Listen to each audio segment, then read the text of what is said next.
This is the Conservative Czar, November 7th, 2012. Like I said in a previous post, this is the day after the disaster, and we hope it's the beginning of a new reawakening.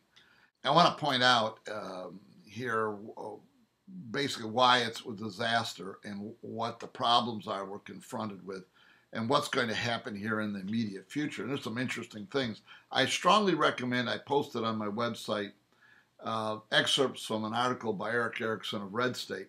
And I strongly recommend you go look at that because he really kind of lays out the optimistic look at the future and also lays some markers down. A very good article by Erick Erickson. Read it. Now, talking about why this is such a disaster, you know, I didn't think there's much difference between Romney and Obama. We can argue about that till the cows come in, but and I want to bypass that. So the presidency doesn't bother me, but the Senate and the House does, and it bothers me a lot. Listen, we had the worst president in the history of the country. We have one of the worst four-year economies in the history of the country. We have a foreign policy that is in disarray. We have taxes up the gazoo that are about to hit us, and we couldn't beat this guy. What else we couldn't beat is we couldn't beat the 90-year-long trend toward liberalism in the United States Senate. It was a disaster in the Senate. You know, I had predicted that the Democrats would be at 52. They're at 55. They really did us damage in this election. And I'm going to go over a lot of Senate races individually and talk about why it's a disaster. I'll highlight one right now. The idea that George Allen can't beat Kaine in Virginia is really telling. It really is. In the face of this disastrous 4 years, we can't take a fairly conservative person in Virginia and beat the Democrats. That tells a lot. But I'm going to go into this in more detail. The Senate is much more liberal today than it was yesterday.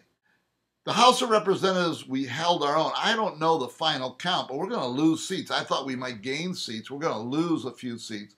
And we have a chance of losing some of the giants in the Tea Party. West, Walsh, in California, Lundgren. These guys were really, really strong people in the Tea Party caucus. We're lucky that Michelle Bachmann is still in, and we'll evaluate that in more detail later. But the House of Representatives is more liberal today than it was yesterday. We lost some seats. We lost some very, very good congressmen. And that leads me to this next thing of what's going to happen here in the next few weeks. We know that we have a real weak-kneed sister in John Boehner. Now, John Boehner's feet were held to the fire somewhat the last 2 years. The Tea Party people stayed on him and stayed on him and stayed on him. But in his nature, he is a compromiser. In the next 8 weeks, when Barack Obama is going to have to face, and listen, I'm just going to list some of the things that he has to face. Bush tax cuts expiring, a tax on the middle class, the mandates hitting, the payroll tax going away, and a debt ceiling crisis, all in the next 8 weeks. And John Boehner, if we do not let him know some things, is going to cave. He wants to cave. Eric Cantor wants to cave. Paul Ryan wants to cave. They want to make a deal with Obama. The only way we can stop this is for people like you, people like me, to call our congressman and say, listen, if you don't have backbone here, if you don't oppose the president and you don't stand up for conservative principles, we're gonna have a primary contest against you next time. And I don't care who this is.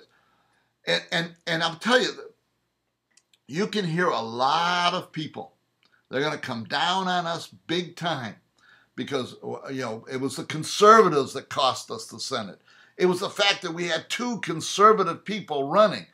Let me tell you something. I want to go back to, and I'm going to spend a lot of time on the Indiana Senate race. Murdoch beat Richard Lugar in the primary. That is a wake-up call to moderate Republicans. If you could take down Lugar, you could take down any of you. And that's where your local congressman has to understand.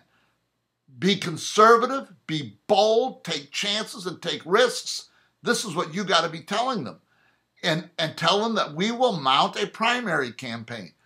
You know, we have the mainstream Republicans talk about the names I'm going to talk about now, and I'll try to go over in more detail. Hoffman, O'Donnell, Aiken, Murdoch, Engel.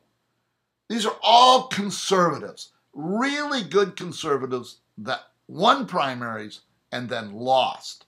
They won primaries taking out moderate Republicans, and they gained the primary only to lose the general election. The moderates, the Republican establishment, is pointing at these people saying, look what you've done. This is what the problem with the Republican Party. You nominated these conservatives. But let me tell you, every one of those victories emboldened conservatives. We lost the general election, but we won the primaries so that we can, all these heroes, and they're all heroes, every one of them are heroes, and I hope to spend more time on them later. They're heroes because when we call up our local congressman and we say to them, hey, remember what happened to Richard Lugar? That can happen to you. Those heroes gave us the strength to say that to every congressman, including John Boehner. If John Boehner can't put his feet to the fire, he needs to be challenged in the primaries and defeated. I've made a huge point of my entire website, and all I'm saying is I don't care about winning.